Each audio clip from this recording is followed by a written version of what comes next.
I would like to discuss about the internet. Many people in the right-wing spheres complain about modernity and decadence and degeneracy and the Kali Yuga, but the internet enables them to express their anger against the modern conditions of life. And there's a French philosopher named Onfray, who is a leftist Nietzschean atheist, who wrote a book to explain that writing books is useless and that we were better off without books. But it's nonetheless on a printed page, so that's Hegelian irony. You need the negation of the negative to affirm and to assert something. So if you want to negate books, you need to write a book to claim that books are useless. If you want to negate the internet and technology, you are forced to communicate your thoughts on the internet about the evil aspects of technology. So that's very Hegelian.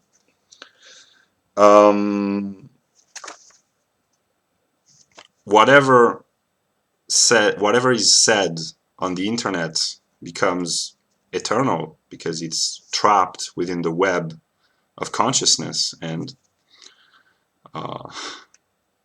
I thought, after I lost my faith in my former beliefs or knowledge, that some of my videos had been preserved on alt censored, and that I was worried because I thought that all the ideas that I had were nonsensical and that I wanted to have a normal life, and if someone found out about what I had believed and said, my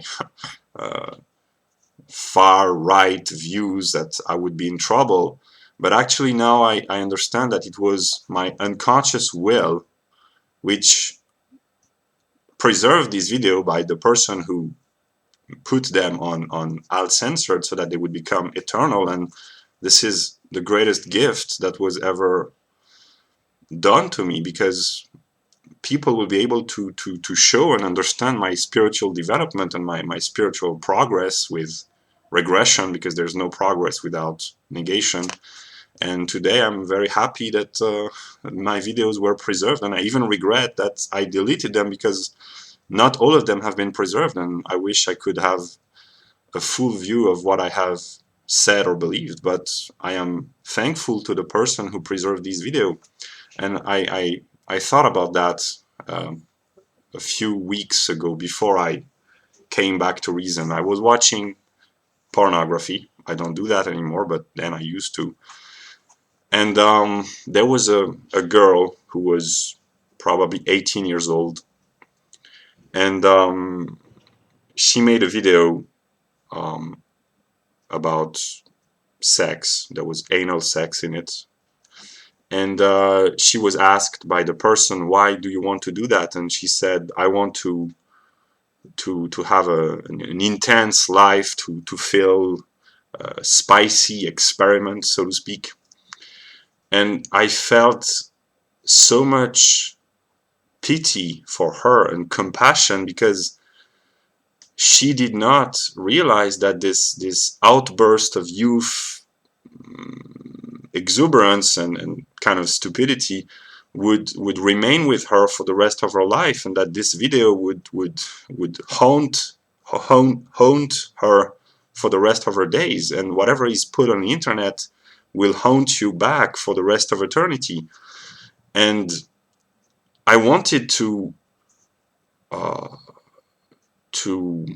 remove the shame that she might feel someday. And my purpose as the negative in Hegel's view is to remove the shame and the sin from mankind by explaining that they are not free to act the way they do, and that they are controlled by God. And by bringing forth the rational justification of the acts of God, I will prove that mankind is not free, and that the only liberation comes from understanding their unity with the dialectical process of God's unfolding, and I will.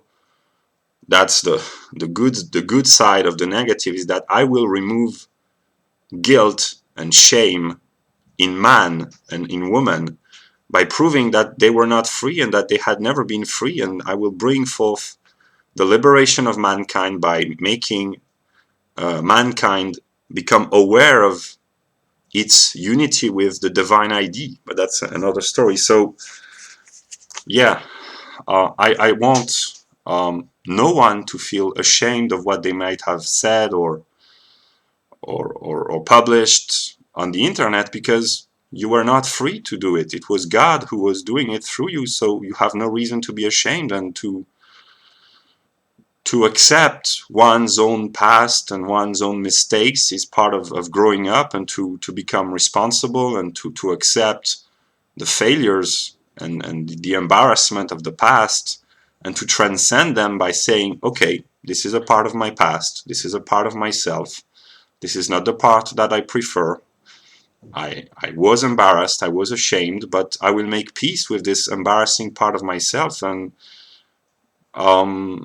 once you understand your determinism, once you realize what determined you to act, you can make peace with your determinism and keep moving forward. And yeah.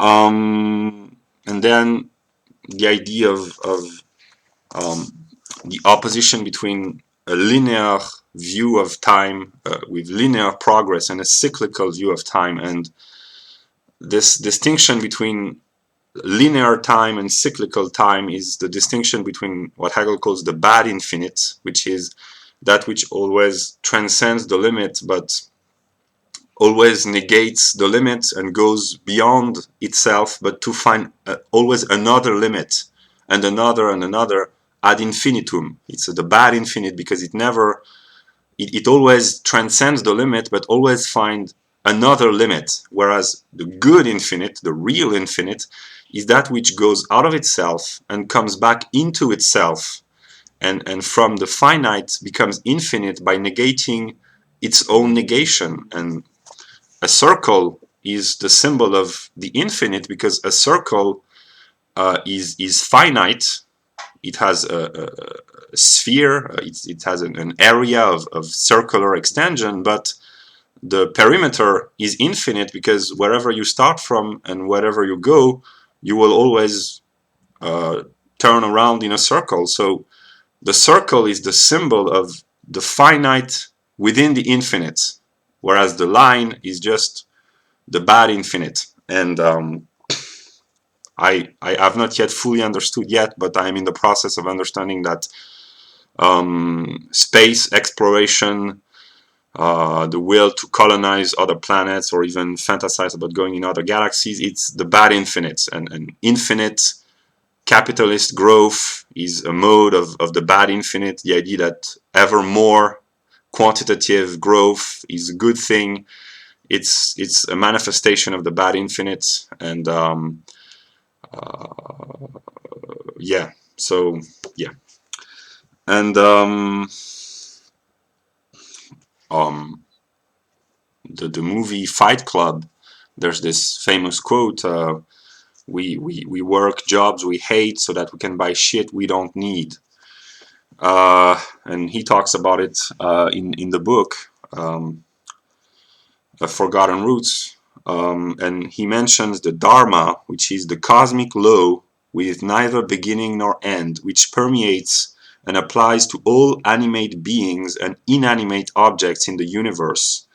The supra-individual metaphysical order that sets the physical world in a state of balance and harmony, protecting it from forces of chaos and dissolution. And the Dharma is dialectics. Dialectics is the unchanging change, is that which is always changing and remains identical to itself within the constant state of change. And dialectic turns everything into its opposite. And the forces of chaos and dissolution are a moment in the dialectical process, because from chaos emerges order, and from darkness emerges light, and from decadence emerges restoration of greatness. That's the cosmic law, and it's metaphysical, but it's logical, and it dialectically negates itself by making itself natural. That's why the logic, which is the pure ID, negates itself and becomes nature, a mirror image of itself, of herself, the logical ID, and nature negates itself again by becoming spirit. And the process is the spirit of man becoming conscious through nature and through spirit of his own eternal logical essence. And this is the triadic movement, and the symbol that you find in pagan circles of the three intertwined triangles. And this is the Christian Trinity. And he talks about the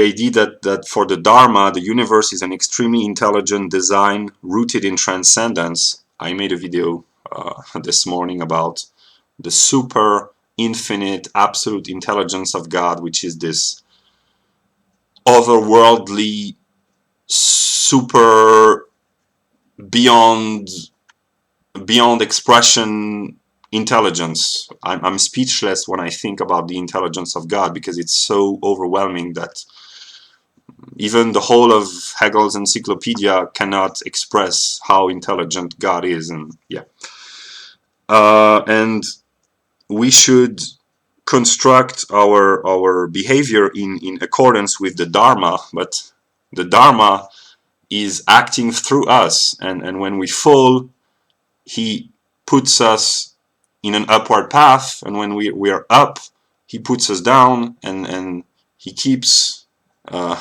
dialectically harmonizing and moving and playing with the whole of creation. And this cosmic interplay is the dialectics, and liberation comes from understanding dialectics and becoming the conscious manifestation of this eternal dialectical logical process, which Hegel understood so well. And then he talks about the age of truth, which is Satya Yuga, the age of truth, which is the age which negates the Kali Yuga, the age of darkness and of iron. And truth is the adequation, the accordance of the concept with its own reality, the mind and the world, thought and being. And I am trying, it's not as if I had a choice, but I am determined in a way to seek myself in the world. And the more I understand the world, the more truth shines, and the more I illuminate the world and I illuminate myself. And we are in a process of self-revelation of the Absolute, which is a full disclosure of this absolute being, which freely determines itself to obey his own inner necessity. So this is a free act of self-movement, and the whole of human history, human spirit, nature, logic is this self-movement of the Absolute, of which I am, in my best moments, a conscious manifestation. And I'm trying to bring forth the consciousness of this all-pervading dialectical process and self-movement to others by sharing the knowledge that I have. And yeah.